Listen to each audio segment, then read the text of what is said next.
ndagira ngo aka kantu mukumve. Kwirinda nukureka burundu ikintu cyose wamaze kumenya ko cyangiza.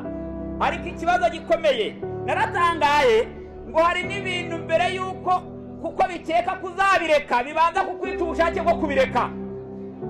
Ntabwo bimubyumvise ku buryo abantu bakeneye kubona umucunguzi wo kuba batura ku byo bagira bate barya.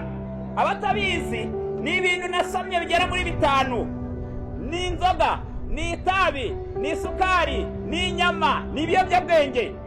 Ibyo bintu iyo ubirya ukabikoresha cyane bijya bigenda mbere yo kugira ngo bikwangize mbere bibanza kwica ubushake bwo kubireka. Niyo mpamvu ushobora gusanga umuntu w'umugabo ufite imyaka 35 40 uyoboye urugo utanga amategeko mu rugo rwe yarananiwe gufata isegereti ngo ayijugunye akashaka umuti wo kugira ngo arireke. Ubwo murabyumvise akaza ati ni mu muti wo kureka itabi kandi agera mu rugo abantu bose bakihinda ariko isegereti y'itabi kamukanda kugeza igihe ananirwa kuyijugunya. Impamvu mbere akimara kuyinywa yaragiye ifata ubushake bwari gutuma yirekira bwica agasigara yumva ari ribi rizanamwica ariko imbaraga zo kureka akagira gute akazibura.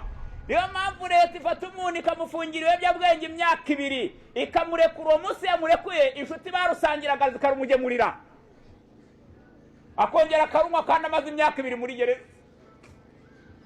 Yo mumubonye rero mwebwe muravuga amateye bati umuntu ntagira ubwenge ari giye sinarusubira nta mbaraga na nkeya zo kugira gute zo kubireka. Niyo mpamvu akeneye umucunguzi wo kumubatura. Kwirinda nyakuri kutwigisha kureka burundu ibitwangiza byo nukubireka burundu. Ikindi bikatugirira nabi no gukoresha uko bikwiriye ibizima bitugirira neza.